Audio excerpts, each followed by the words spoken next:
Hi, welcome back. So we've just had a look at greedy best first search, which is the first algorithm we've seen in the area of informed search. So the interesting aspect of greedy best first search was it used this evaluation function, f of n, and this was essentially determined as a way of measuring the cost to go. So how far away do we think we are from the goal, from the target? So hopefully we can see that leveraging information as humans that we can see about where we are versus where the target is an important aspect of search, and we can and will leverage that information to improve the performance of our algorithms as well as to better know where we're going and how to get there. In the previous video we've seen that the main fault with GBFS is that it is a greedy algorithm. So what ends up happening is it will fall into traps and explore and fill these paths that never need be filled. And we've been seeing, right, that the estimates of the distance to go is not always accurate. Sometimes there's walls in the way and other such things. That means that the information being provided by your distance to go is not always accurate. So if we blindly follow that as well, that is also problematic.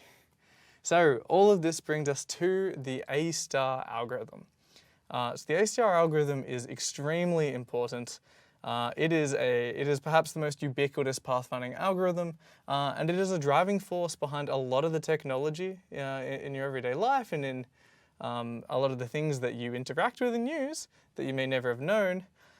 So Astar is used in navigation from in video games to your GPS to things like solving Rubik's Cubes, even robotic motion planning. All of these things, this whole host of algorithms and use cases in the real world, a lot of this technology is based around the fundamental Astar algorithm. So in this video we're going to dive into essentially what is this magical search strategy, why it's important. We're going to talk about characteristics of heuristics that are important in order to make the Astar algorithm work. And we're going to showcase a brief example of how Astar this time will traverse an example graph. So to get started, let's have a quick look at essentially what is the strategy of Astar. It is going to be very, very similar to greedy best first search. So we are going to expand nodes in order of an evaluation function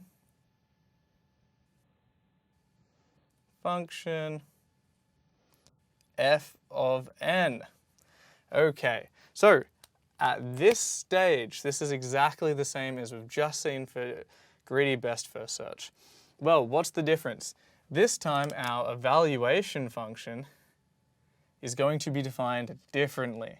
So we've seen two competing ideas to search thus far, right? We seem to have in these uninformed algorithms this idea, right, that the cost so far, how far we've come to reach a current node n, that is important and that can inform how we want to continue searching. The issue with those ideas is, again, they're searching blindly. They don't know where the target is. Well, if we switch all the way from g of n, that's the cost to go, g of n, if we switch from that to what was called the evaluation function, f of n, well, okay, this estimate of the distance to go, that is also very important for search, but following that blindly, or following that greedily, also ran into issues. The Astar algorithm is as simple as we're going to combine the two ideas together. So we're going to care about both the cost so far, how long has it taken me to reach the current node, as well as the cost to go. How far do I think I am from the goal? Am I close to the goal? And so the beauty of this is when we define the evaluation function then such that it equals the cost so far, g of n, plus the estimate of the distance to go, which we're going to now call a heuristic. We kind of used that terminology a little bit in last video. I've often throughout this series already been talking about heuristic search.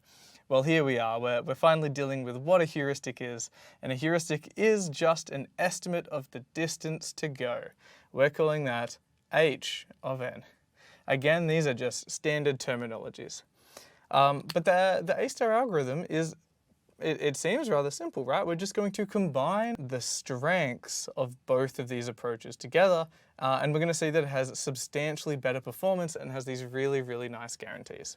So let's define then what a heuristic is. I said it in words, but I'm going to write it down officially. So a heuristic is just an estimate of the distance to go. So we often refer to the heuristic, right? The distance to go from any node n. This is where we get our, essentially, h of n. This was the previous evaluation function f of n from greedy best first search, but in this case we're saying, yeah, we're still basing it off some f of n, it's just that we're defining it differently here. In order to start talking about Astar algorithm, we really need to have a look at some of the key properties about heuristics that are required in order to get the properties we like from Astar and the performance. So now, in terms of our heuristic, they need to satisfy two key criteria. Number one is what we call admissibility. So what is admissibility? Admissibility is essentially just saying that we do not overestimate the true cost to go. So when you're defining a heuristic function and you're trying to return an estimate, hey, how far am I away? You need to make sure that that number does not overestimate. So that's really, really, really important. I'll write that down here. Okay, so there's some interesting properties about this. Those cheeky among you might go, okay, great. Well, if I'm scared of overestimating, can I just return 0 every time? And theoretically, that means even in that situation, we'll see that actually Astar is complete and optimal, but you are gaining no advantage in that situation. In fact, the Astar algorithm, now that we're defining it here, it's in terms of both the g of n and h of n, right? So if you just defined your h of n to always be 0, you're just left with g of n. Okay, interesting. So in that situation, uniform cost search is actually a special case of the Astar algorithm. So in this situation, realistically, you define your heuristic function if you want it to be impactful and useful. It has to return non-zero values everywhere outside of the goals. Now, goals should have a 0 cost, right? Because you're saying how far away am I from a goal? 0. So that's really important for actually also having the algorithm terminate correctly.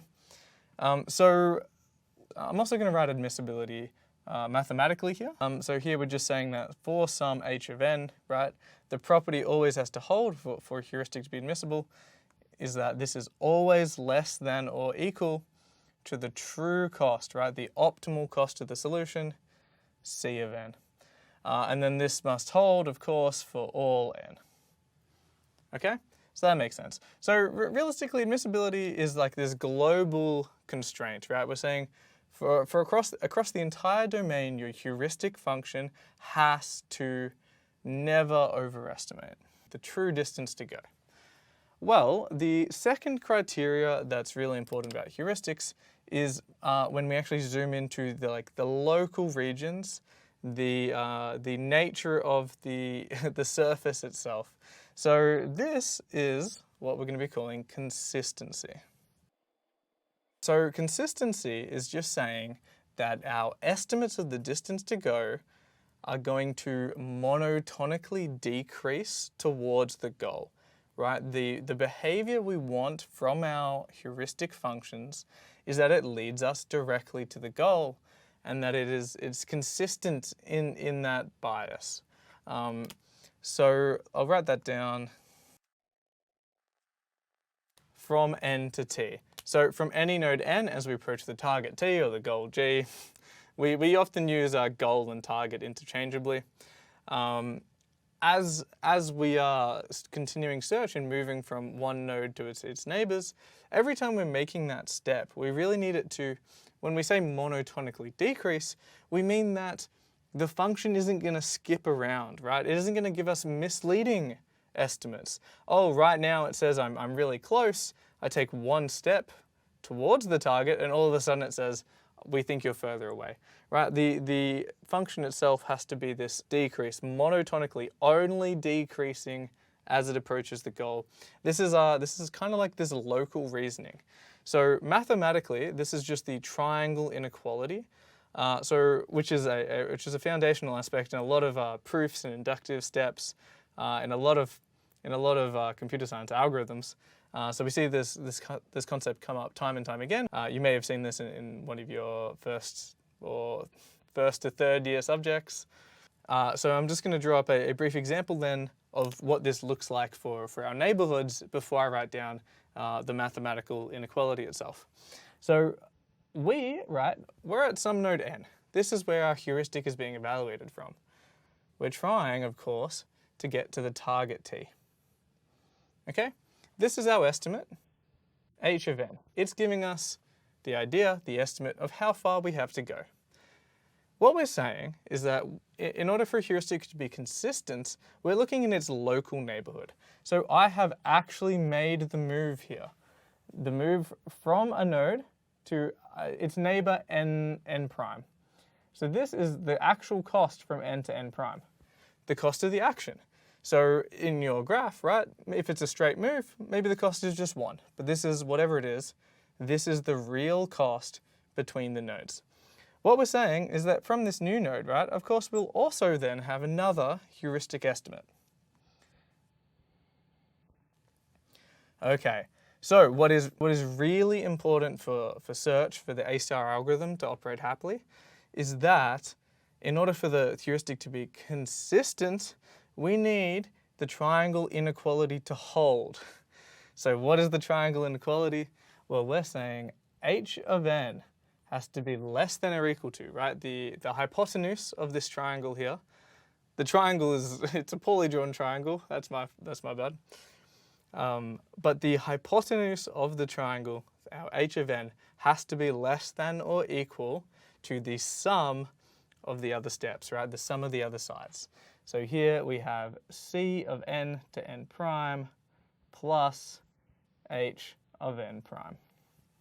So this is our triangle inequality. And again, this has to hold for all n, but in this situation, it's holding where, well, for all n prime where n prime is a successor of n. Nice. Okay, so I think admissibility and consistency, these are concepts that seem very pedantic. You're not immediately aware yet why I'm droning on about this so intensely.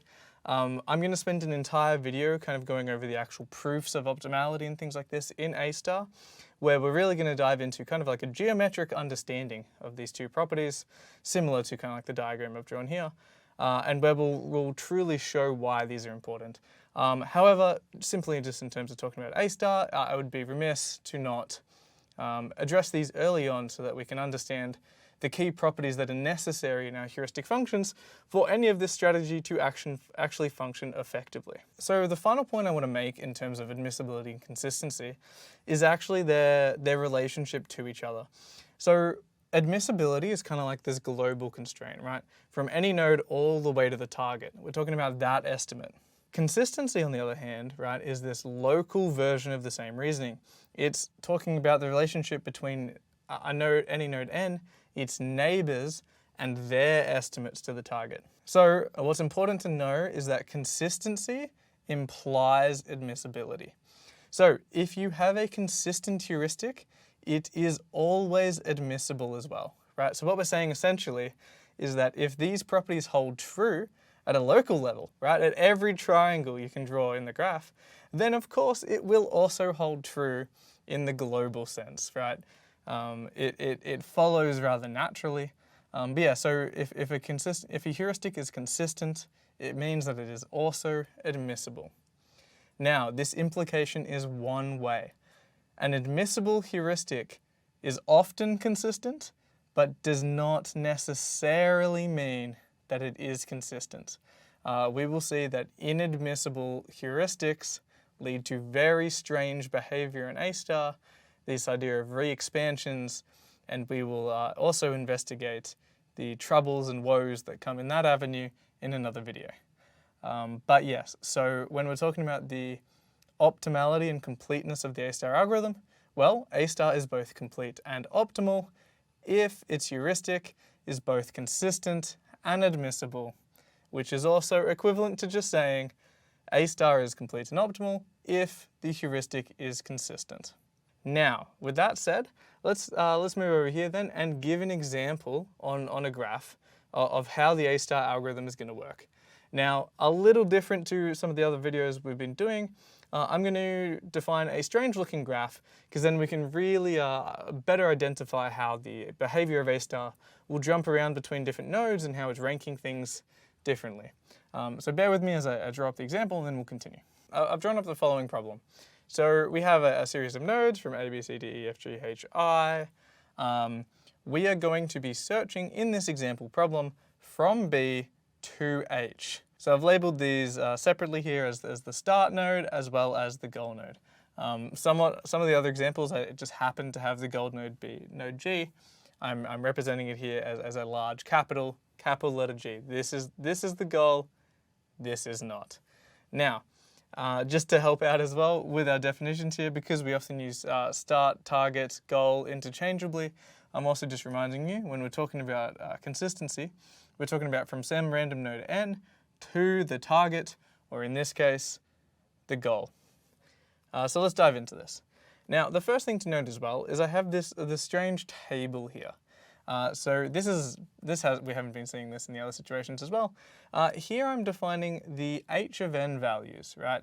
So on the graph itself, I've labeled the edges, the actions, the moves, however you want to call them. Each of these has their own respective cost. This is our g of n. However, we also have now the heuristic values for every node as well. This is defined by a heuristic function. I'm going to say that in this case, we're kind of loosely working off what would be the straight line distance. So this is a heuristic that realistically in Euclidean space draws the distance between any two nodes and then returns the actual straight line distance between them. We'll see and talk about this, but this is actually an admissible and a consistent heuristic, which is great. So how we're going to read this is just that for each of the nodes, they have their own corresponding distance. So node A is a straight line distance of 5 from the target. B is a straight line distance of 4. So these aren't exactly realistic, but I could have drawn my example a little bit better perhaps. But these are representative, right? In a real problem, we'd come up with actual versions of this, but every time you draw something up on the whiteboard, you're going to draw it slightly differently. That's okay. This gives us a firm example of how to progress. Okay, so we are expanding things by the order of f of n, so f equals g plus h, right? Well, we've just started search. The root node in our search tree, in the open list, is just b. We're beginning at b. So far, the cost is obviously 0. G of n, g of b is 0, which leaves us only with the heuristic value of, if we find the corresponding value, 4. So we have b with an f value of 4 in the open list. So what we would do, of course, is we're going to expand the root node. So we pop this from the open list. Now, actually, unlike the other algorithms, we would also have a closed list, right? Closed would be here too, to track the nodes. We're considering graph search now as opposed to tree search.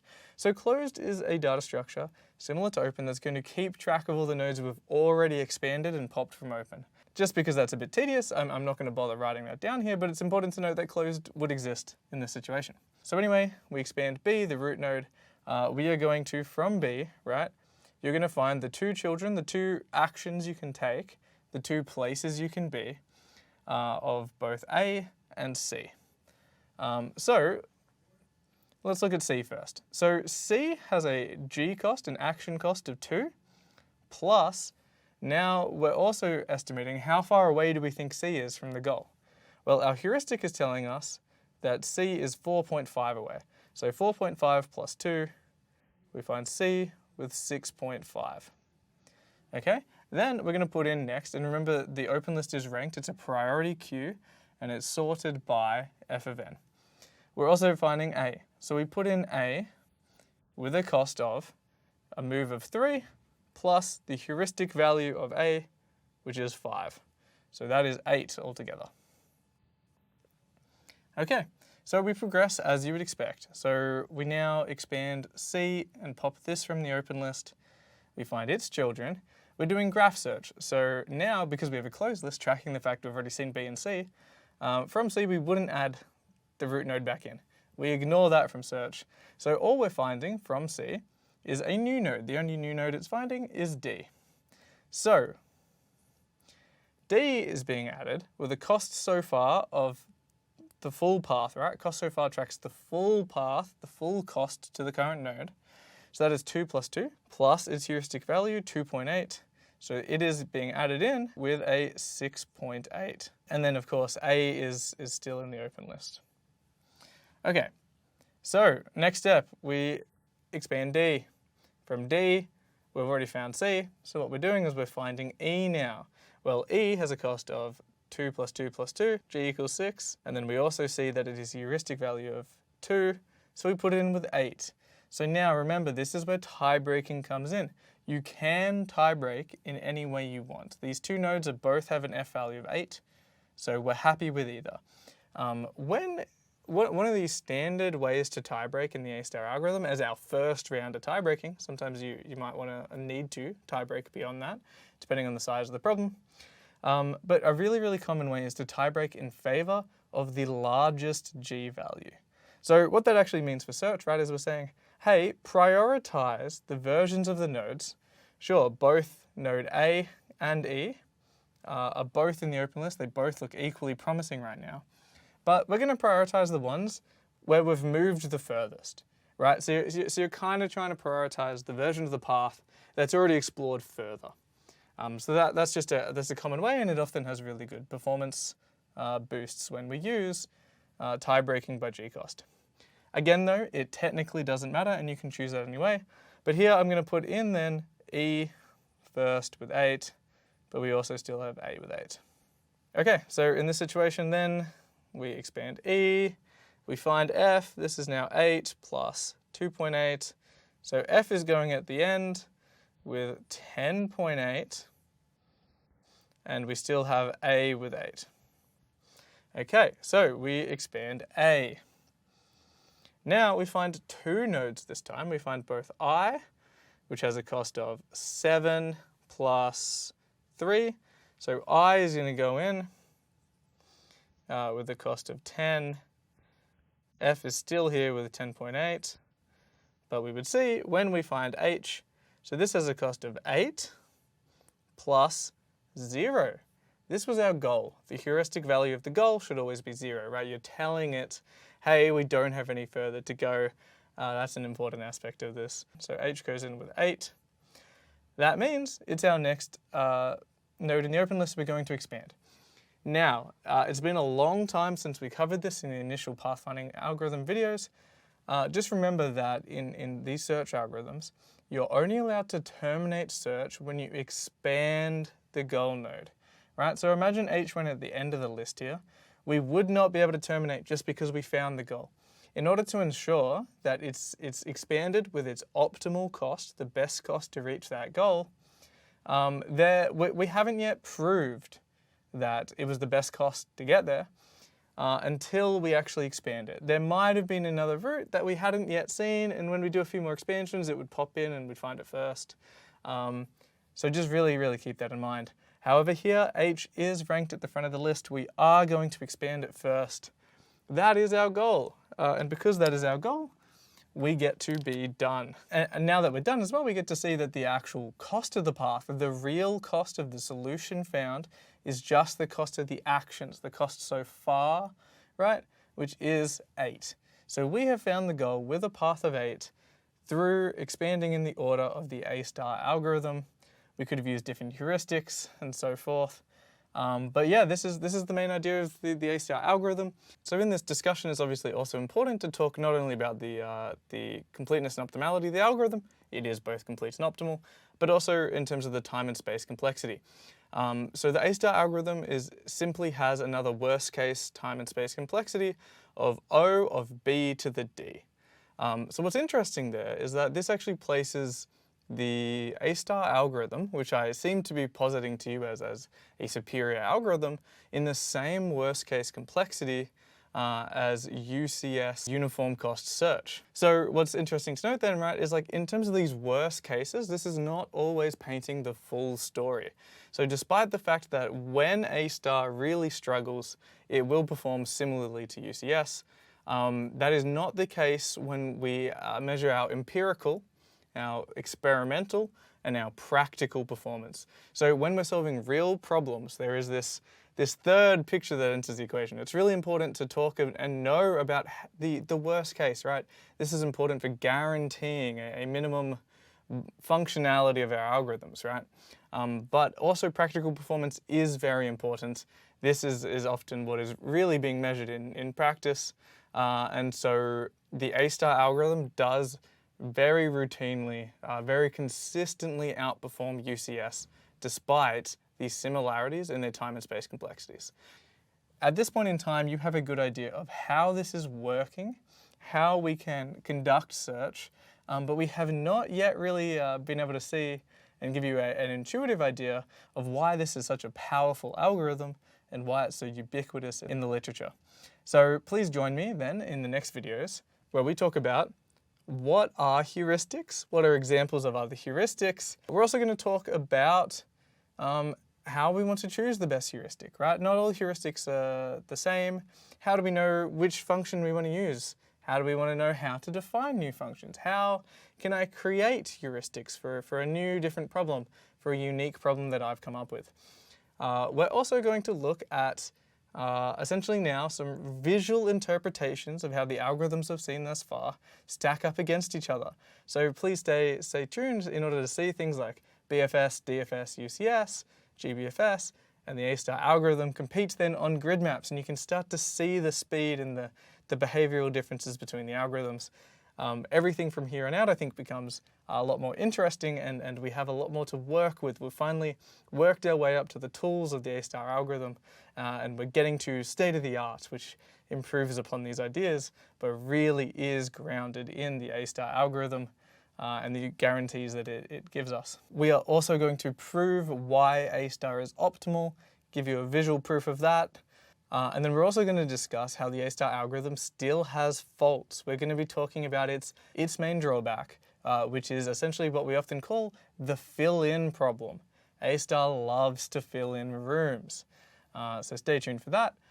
And as well, we're really going to delve into when our heuristics do not satisfy these requirements, what does this mean for search? How does the Astar perform when we have an inconsistent heuristic? These are also very, very interesting ideas and lead to some very unexpected behavior and, as we'll see, some very, very silly worst cases. So please stay tuned for the next videos in this series, and we're going to continue onwards to a lot of very fascinating algorithms that build upon these ideas. Thanks.